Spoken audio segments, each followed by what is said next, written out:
Tuhan pokoknya di atas. Terus Tuhan juga turun di setiap sepertiga malam terakhir.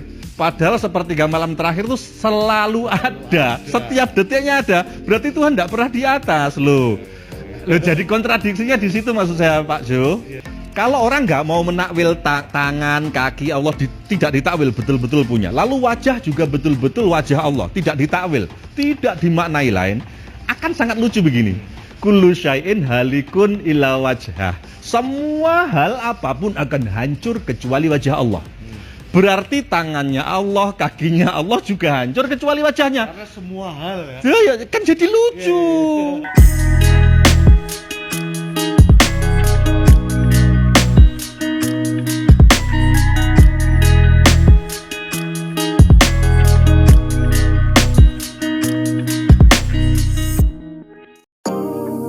Bos, mau nanya, gua kan muslim baru nih ceritanya. Pas pertama kali masuk Islam itu ada hal yang sebenarnya gua pengen tanya karena memang gua nggak ngerti gitu loh tentang konsep bertuhan dan konsep Tuhan itu sendiri. Nggak usah dibanding-bandingin sama agama yang dulu ya, maksudnya kita jangan maksudnya nggak. Iya. Artinya kalau pindah agama ya biasa aja, nggak usah terus ini.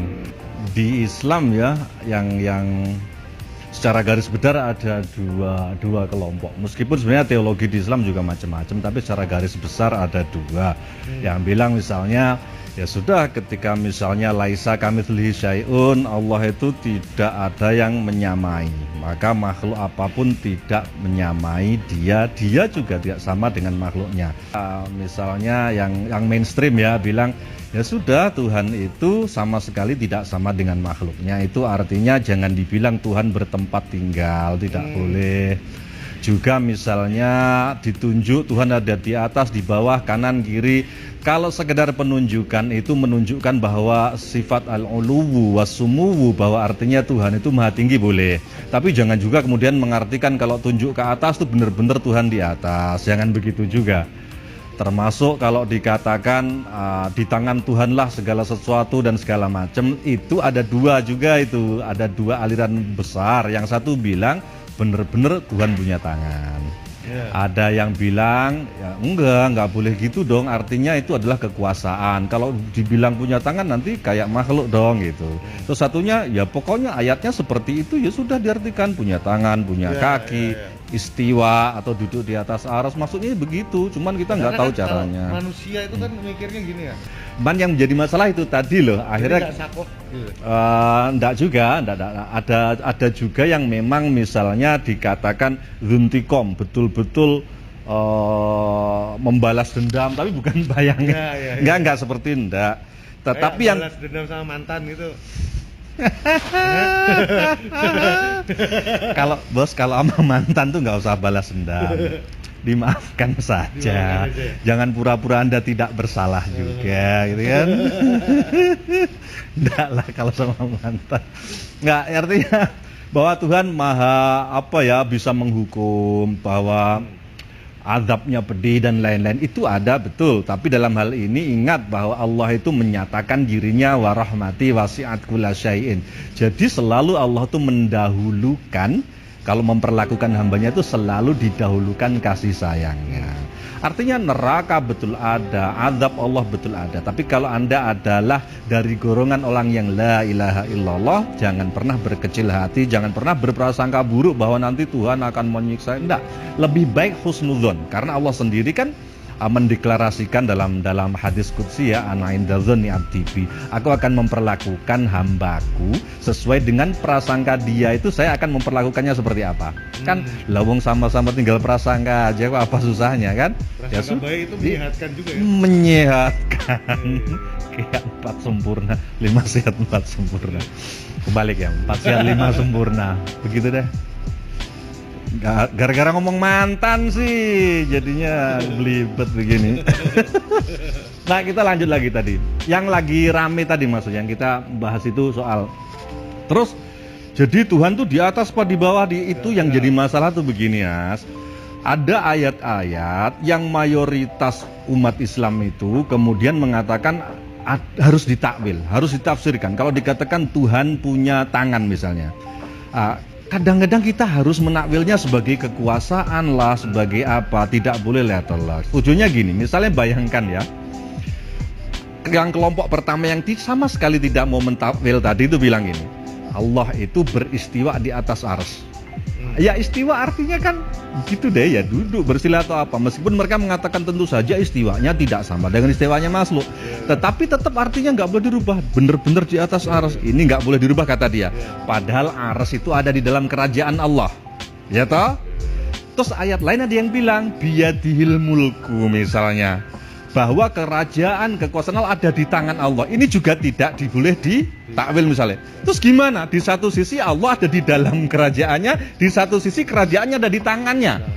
Makanya kan akhirnya mayoritas umat Islam yang disebut dengan Sunni, Asy'ari, Maturidi atau mayoritas Ahlus Sunnah wal Jamaah itu mengatakan kalaupun nggak dua-duanya minimal salah satu ditakwil. Kalau nggak ditakwil bayangin gimana Tuhan di satu sisi berada di atas aras ada di dalam kerajaannya.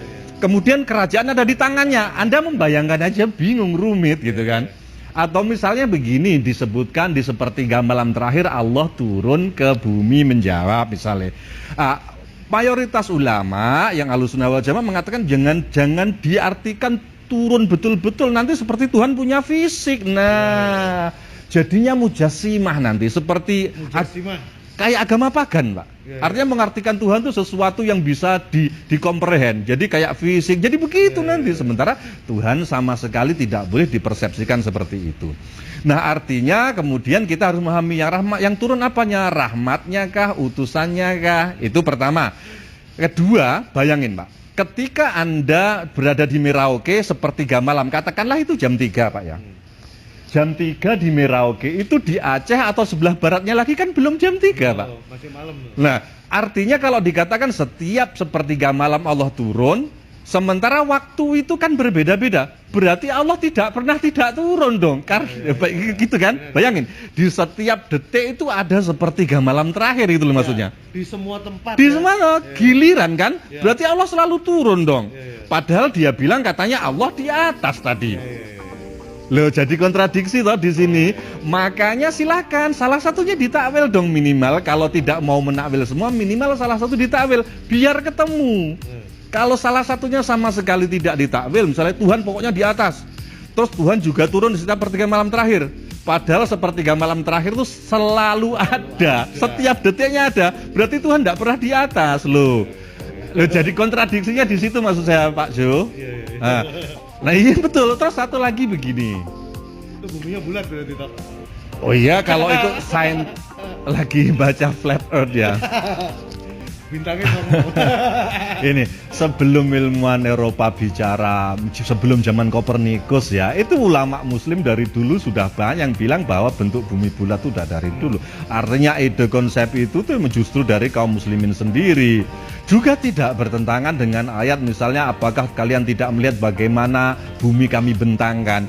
Justru dengan bulatnya bumi kita jadi berpikir padahal bulat loh ya, kok bisa bentang ya, hebatnya Allah begitu kan. Kalau memang dari awal flat ya nggak perlu ditanyain juga nggak aneh-aneh banget gitu.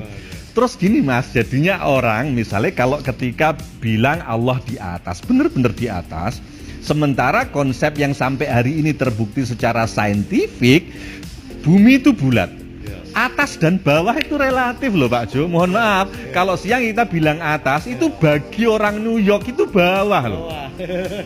Lah iya toh? Ini muntilan. Oh, mamu muntilan. Sampean wong desa toh, Pak. Oh alah, muntilan toh, Pak. Lah kemarin ngaku menteng sampean. Bener Pak tapi berarti. Ya, artinya gitu. Artinya ketika kita bilang Tuhan di atas tuh persepsi kita di siang hari. Bagi orang New York yang kita tunjuk atas tuh jadi bawah loh. Nah, mungkin karena hal itu kemudian mereka wah, kita nggak boleh nih ngaku bumi bulat. Karena kalau kita ngaku bumi bulat, akidah kita rusak. Karena kita udah kadung bilang Tuhan pokoknya di atas. Lah ini jadi masalah lagi. Maka kemudian mayoritas Ahlus Sunnah wal Jamaah ketika al-ulu was-sumuwu itu ya ketinggian bukan berarti tinggi dalam hal tempat ditunjuk ke atas, enggak. Bahwa kemudian ada di salah satu cerita di hadis ketika ada orang bisu ditanya, yang kamu percaya itu siapa? Maksudnya terus nunjuk ke atas, dan itu dibenarkan oleh Rasulullah SAW. Artinya para ulama bukan kok berarti betul-betul Nabi membetulkan Tuhan di atas, enggak. Hari ini pun kita boleh kok bilang terserah yang di atas lah. Itu boleh, tapi kita tidak memaknai itu sebagai di atas itu tempat, tidak. Malah kalau orang muntilan kampung pasti pernah dengar, terserah saya ngecat Lombok nanti kru gitu.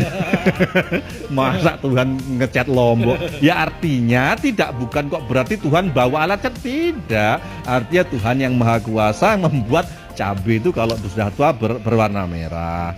Maka ada hal-hal yang memang dalam tanda kutip kadang-kadang kita harus menakwil. Maka saya setuju dengan teologi yang tidak selalu letterlek harfi, kadang-kadang harus mentakwil. Seperti dalam Sahih Bukhari aja disebutkan ketika kullu syai'in halikun illa wajhah. Itu bahkan Bukhari itu menurunkan makna itu seperti orang yang menakwil, tidak seperti yang mujassimah. Jadi segala sesuatu hancur kecuali wajah. Pertama beliau menurunkan makna itu mulka, kerajaannya. Ya, artinya tidak diartikan wajah seperti wajah beneran. Lah mereka kan enggak betul-betul wajah mereka mengartikannya.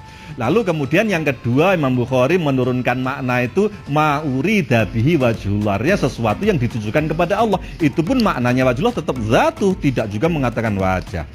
Ini akan lucu lagi begini Kang Jo. Bener serius ini. Kalau orang nggak mau menakwil tangan, kaki Allah tidak ditakwil betul-betul punya. Lalu wajah juga betul-betul wajah Allah, tidak ditakwil, tidak dimaknai lain, akan sangat lucu begini. Kullu syai'in halikun illa wajhah. Semua hal apapun akan hancur kecuali wajah Allah. Berarti tangannya Allah, kakinya Allah juga hancur kecuali wajahnya. Karena semua hal ya kan jadi lucu.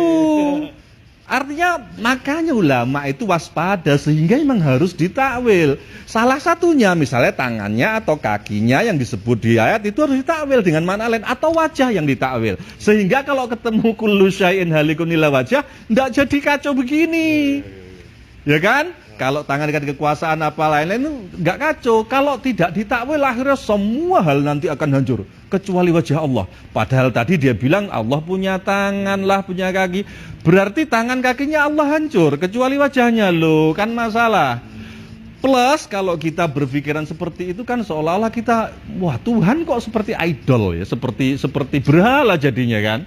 Nah itu yang perlu hati-hati. Tapi tetap kita harus menghormati juga ulama-ulama yang tidak mau mentakwil kita. Nggak boleh kita kemudian mengatakan nggak mentakwil jadi kafir, enggak. Kita nggak. Mereka juga tujuannya itu tanzih, untuk menyucikan Allah, tidak mau mengotak-atik ayat. Itu kita hormati juga. Tetapi mereka mohon juga jangan juga mengkafirkan. Mohon maaf, mereka itu diantaranya tiba-tiba misalnya menyerang Ibnu Hajar al-Asqalani dan lain-lain, padahal Imam Nawawi gara-gara tidak sama pandangan soal hal ini, karena mentakwil kemudian kalau sekedar bukan ahlu sunnah itu nggak masih Islam lah. Kadang-kadang sudah dikeluarkan dari Islam. Padahal seluruh bumi saat ini semua memahami kitab Bukhari Muslim kan dari Imam Nawawi dan Imam Ibnu Hajar. Lah kalau kita mengambil ilmu dari orang yang kita kafirkan lah ya repot. Belum lagi mereka mengkafirkannya dengan dasar tadi itu. Ketika kita jelaskan jadi lucu, Pak. Allah tangannya rusak, kakinya rusak kecuali wajahnya. Kan jadi lucu. Ya inilah ya, makanya moderat itu ya nggak hanya sekedar dalam urusan hukum, termasuk di dalam berteologi. Saya juga nggak mau mengungkit-ungkit agama lama, dirimu agama lama pun saya nggak tahu. Tapi Anda kan mengaku Anda Muslim baru, tapi Anda lebih soleh dari saya, alhamdulillah, keren. Tapi kata siapa kemarin belum bilang yang biasa kan dia Muslim baru, orang masih baru biasa lebih semangat gitu.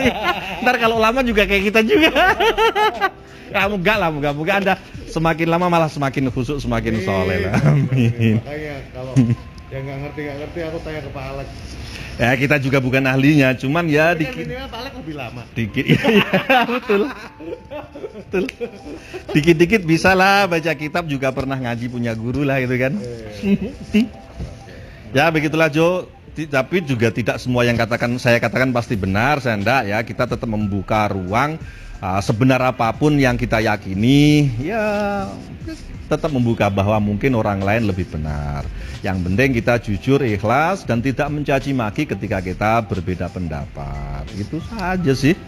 Biar enak gitu beragama. Orang tuh kalau sudah ndak asik dalam beragama perlu dipertanyakan. Agama tuh harus bisa bikin orang asik, bikin bahagia, bikin tentram, termasuk bikin kedamaian dan harmoni. Kalau ketika beragama tiba-tiba hawanya kok membuat kerusakan, wah itu perlu dicurigai nih, entah teologinya, entah syariahnya, jangan-jangan bermasalah.